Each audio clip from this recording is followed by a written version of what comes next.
To look at this direction. Okay, we're recording. Hi, All Dan. right.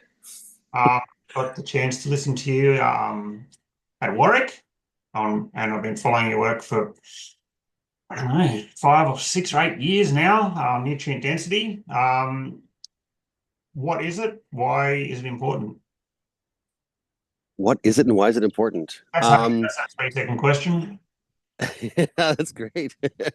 Uh, Nutrient density is the term we use for the variation in nutrient levels in food. So, like, if you have eaten a tomato off the vine in August and you know what that tastes like, and you've eaten or for you guys down there, it would be a tomato off the vine in February, I guess. um, if you had a tomato that's ripe in the garden and you've eaten that, and you've eaten one off the shelf in the winter, and you've had that, and you know the difference in flavor as an animal, actually, that is a massive variation in nutrition, and that's the case in milk and meat and grain and vegetables. There's a dramatic variation in nutrient levels in food, and it correlates to our health and soil health. And I think it's important because if we can focus on the quality of food that we raise, um, I think we've got a pathway to reversing climate change and chronic disease and sucking the life force out of agribusiness and pharmaceutical industry, and foundationally in improving farm viability for those who are growing the food. Because from my experience as a farmer, I was only ever able to make a living when my plants were healthy. And pest pressure and disease pressure are symptoms actually of weak plants, whether you want to face that fact or not. Being eaten alive by a flesh-eating fungus or being eaten alive by larvae is not a sign of health. So, from a farmer's perspective, healthy plants are what makes it easier to make a living and are also what produce highly nutrient dense food. Yeah, we have a thing here called, I think you have a similar thing in the States, but we've got a dieback issue in pastures here. And in Northern Australia, it's probably one of the biggest issues we're facing. And that comes up a lot is, why is it occurring? People looking for silver bullets, but it might turn out that it is just, well, probably anyone in biological farming thinks it is just a soil health issue. But yeah, I think Yeah. we'd like to see a change in the food system. And I'm not sure, are you sort of, is your ultimate end game that there is a change in the way food's traded or food is bought and sold and hence produced?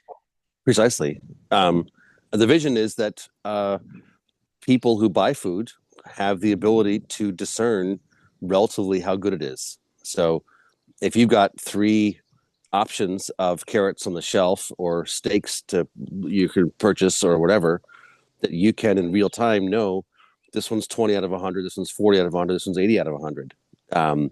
We've got all kinds of certifications and labels and marketing claims which don't connect to actual nutrition, and people are getting sicker and the environment's in rough shape. And instead of focusing on the grand things in the world that are going wrong, we can focus on the things that we each have control over, which is in most people's case they have control over the food they buy.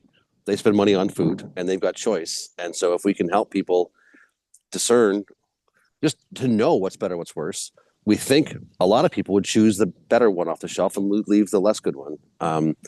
So that's the vision, and with spectroscopy, that would be able to be accomplished. And that basically would be in the end game an app on your phone, because the camera on your phone is sophisticated enough to be able to read the nutrient levels in food. So I think, yeah, I'm not sure if I answered your full question, but that's basically the vision. How far along are you with this app?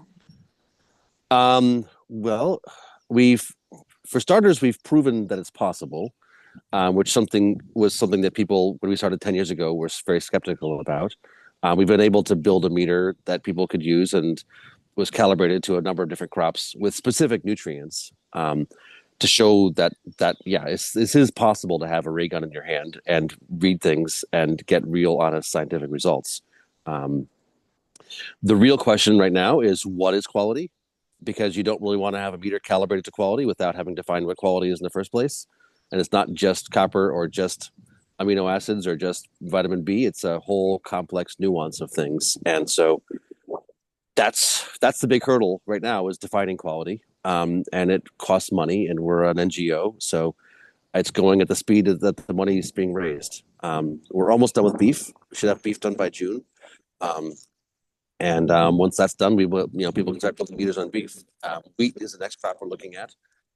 So it's $1 million US per crop to do the science. We got to do the research, and then once you've done the research, you can build a meter to test it. So yeah, it's a process. If you have any rich uncles, anybody, feel free to send them our way. Well, that brings up the obvious question. There's got to be some massive losers and massive winners in a deal like that. And Yeah. is there resistance to actually being able to measure nutrients rather than just kilograms? Strangely, I haven't received any resistance yet, other than resistance to open people's, pocketbooks and shell out a few shillings. But as far as big multinationals or governmental agencies or things like that, which you would think potentially would be skeptical and recalcitrant, no. I mean, I haven't talked to Monsanto, but I have talked to Walmart and Nestle and General Mills and they're all actually remarkably receptive because they've done the market research and they know that consumers care about nutrition. They don't actually care about climate. When push comes to shove, people don't care about carbon. They care about the health of their children. Yeah. And so if we can help Nestle have a better supply chain for their wheat, for their whatever they're making, and they can make claims about superior nutrition on that package, they have done their market research and they're pretty damn sure they will get a market advantage for being able to make that claim. So interestingly, it looks like the big players in the supply chain are really open to this and are starting to actually be the ones that looks like who might open their pockets to fund the research, strangely enough. Yeah. Well, we're looking forward to having you in Queensland, and you're doing a range of courses across New Zealand and Australia coming up. Very exciting, 4-day courses, a couple of grand. Why is it worth a couple of grand? Why is it worth a couple of grand? Well, what is the course to begin with? Possibly is the question. Yeah. I'm a bloody farmer. That's what farmers are always. 100. Well, no, it's money out. Tell me why it's worth my time, not just my money. Yeah, the times are big. It's 4 days. 2 days in April and 2 days in September. So that's probably got to be pointed out. Exactly. Yeah. Well, this is a course that I've been teaching for about 17 years now. Started off, as I said, as a farmer when I started putting these pieces together, and all of a sudden my pests were gone and diseases were gone and cost of production dropped through the floor, and I was making my living working part-time farming, and I'd never heard of anybody doing that in my entire life. Growing up on a farm, my parents ran an organic farming organization. I've been part of this world for a long time. And yeah, so when I started putting these pieces together, I said, my God, I don't hear anybody else talking about this sort of integrated perspective. Where's the organization doing it? What's the word for it? I started the BFA in 2010. We created the word nutrient density in 2008. And yeah, I've been doing this work for a long time. But what we're launching now for the first time ever, we're calling it a certificate course in nutrient-dense food production, is a process that's going to be a multi-year process for most people of holding your hand. It's not just the 4 days of education. It's actually support in getting to that point of being able to produce food that is of a high caliber. And the uncomfortable fact for a lot of people who have actually checked it out is that if they ever get a refractometer out and they measure their food, it's not excellent. Most of us are not doing anywhere near as good a job as we could. And so this course is very specifically for those people who want to figure out how to get to that excellent level. Organic is great, regenerative is great, biodynamic is great, permaculture is awesome, locals, we love local people. The quantum's got some really interesting stuff, chemistry and biochemistry and microbiology are all important, but a lot of people know about bricks. They know about bricks. It's a real simple thing. And if they've ever gone out there to their field and they've brick spread their leaves and they've brick spread their crops, they have found that they are not producing at that excellent level. So So the purpose of this course is to support people who want to push the envelope in getting to that point. So yeah, we've got a minimum cadre of 50 people per course. We want to. This is not just going to be for a few. If we don't get enough, we're not going to run it. And part of the deal is that you have to, record what your steps are en route to getting that excellent. And then you share that publicly with everyone in your area. So our thought is if we can get 50 people in a bioregion in a 6-hour radius of driving to each begin to work holistically on addressing the limiting factors, whether they be aeration or hydration or mineral balancing or microbiome or seed quality or any individual management practices. We're going to walk you through the whole process of how to work more well with nature. And you are in the process of doing it, also recording what you're doing and sharing and learning from your neighbors. If we can, in 2 years, have a core group of people who have been able to accomplish it, who have been able to actually produce excellent crops, have been able to figure out in their bioregion what the limiting factors are that everybody else probably is struggling with also, then we've got local grounded people who can share that wisdom for their community forever going forward. So the objective is really to facilitate that regional success being figured out and being, downloaded to everyone. It's not about you individually taking a course. It's about we together, struggling to figure out how to get to that excellent level and then sharing that with everyone in our area. So you're a guinea pig, you're a leader, you want to figure it out, you've got humility, better as possible, you're willing to put your shoulder to the wheel and do something for the greater good, not just yourself. That's who we're looking for. This is not just a workshop. If you think it's just a workshop, come along if you want, but that's not how it's tuned. That's not the audience we're aiming for. So $2,000 to support you for 2.5 years. After I pay for all the food and all the, the logistics of travel and the renting the room and everything else basically involves losing money. This is not a profit operation. This is a cost of logistics operation. And if that's not something people are okay with, then I got plenty else going on. I don't need to come. So, and then concurrently, the development of this, simultaneously, app is being developed, and then you would hope that you'd have the people on the ground that are going to be able to get the word out once, so they're on the front foot too. That if you're in that course or in that core group, you're way ahead of everyone else. Well, the reality is that we're working, globally to define nutrient density, and so in 2 or 3 years, it's very likely that there will be meters out there able to test the crops you're growing. And so wouldn't you like it if when meters come out that your stuff is actually good? Yeah. Because not many people use refractometers because they're kind of a pain in the butt to use. But a lot of people use smartphones.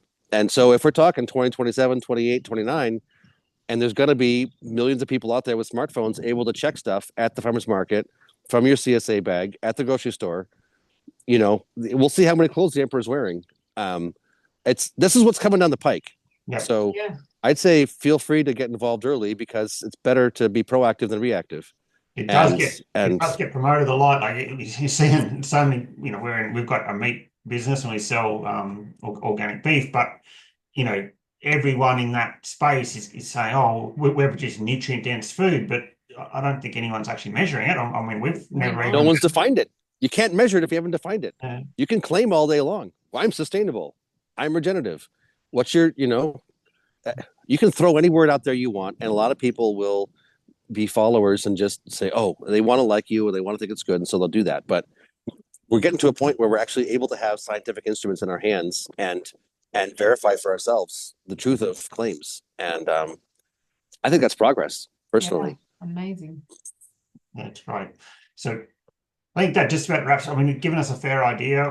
The Kandanga Farm Stores event, if you are in Queensland, we've got Matt Galinsky doing the catering, which is a pretty big coup, and he's got a real passion for local food, and so that really, I think that tops off the chops off the argument if you want to travel in and come to, I mean, Queensland's a big place too, and we run events and have people come from, still within Queensland, but it's 1,000 kilometers away. So Yeah.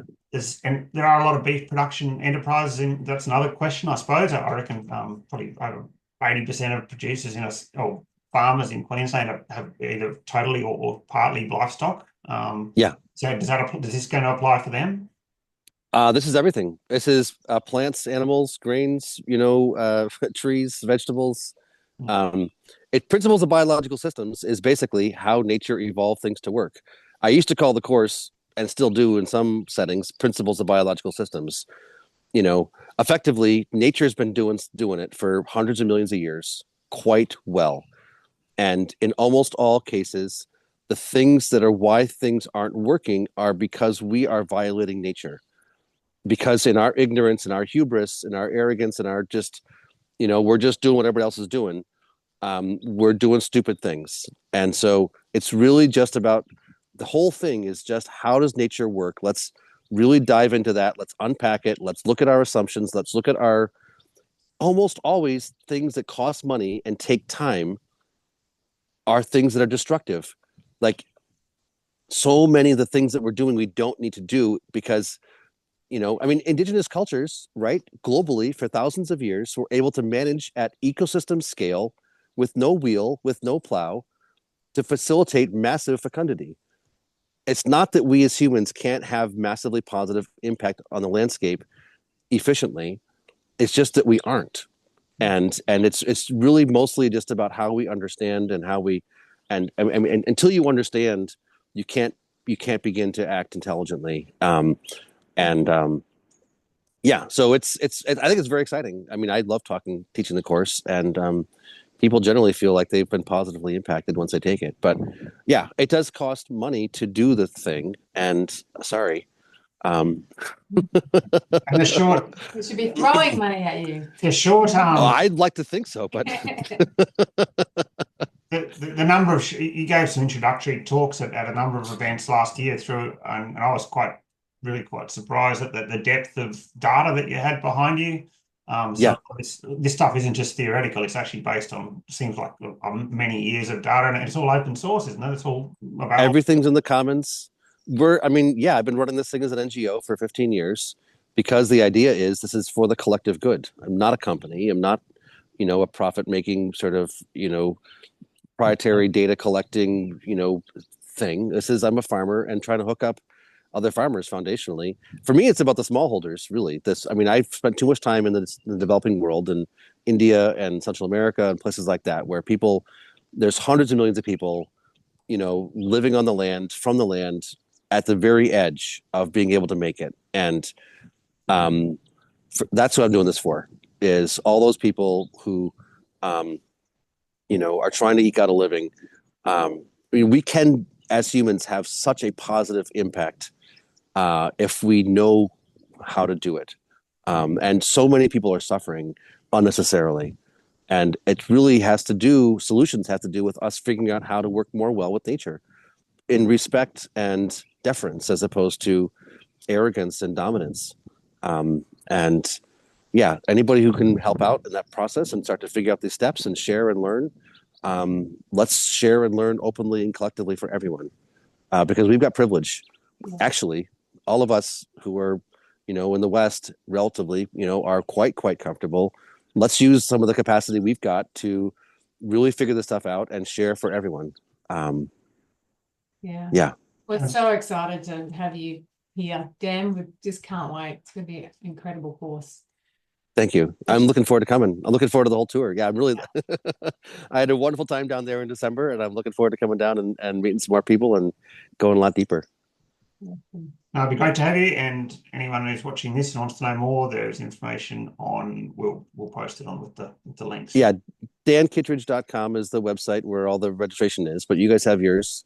So I think there's 8 locations. There's 3 in New Zealand and 5 in Australia, where we're doing this session, this course series, starting it'll be starting in the end of March in New Zealand, and in April in Australia, and then it'll be end of August in New Zealand and September in Australia for the second half. And And right over to Yeah. Western Australia and Tasmania, it's a fairly wide. Yeah, you're going pretty wide. Yeah, Tasmania, Western Australia, and yeah, it's. I mean, we're trying to. It's a long flight, right? Yeah. And you're doing if it you're gonna across the two, because the two dates to capture the both seasons or two lots. right. Specifically, I say the growing season. Some people say the season begins in the spring and ends in the fall. I say it's a cycle. It's a cycle, and the end of one growing season is the beginning of the next. And so, yeah, we spend in the fall. We talk about, okay, these are the systemic things you need to understand to address imbalances and just basic pieces you can put in place that soil needs to begin to digest and have to function well. And then spring, okay, how do you start preparing and how do you prepare the soil and how do you manage in season and in season monitoring and management? There's dozens of different techniques and key pieces of the puzzle we walk through. Trying to grok it all in one setting is overwhelming. I usually find that people's brains are full by the end of a day. They just can't handle. It's just like, okay, I can't process anything else. So having 4 days in a row, it's too much. So do the first couple days, send you home with a bunch of homework. We'll see you again in 4 or 5 months. Do the things that are relevant now, and we'll talk about things that are relevant in the future. So that's the concept. Yeah. Thanks so much for all your time, and we're looking forward to seeing you in April. And yeah, get a big group along, and it'll change the world. Thank you for hosting very, very much. Looking forward to it, and looking forward to seeing you in your place. Yeah. Love to have you. Okay. Thanks. All right. Thanks a lot. Thank you. See ya.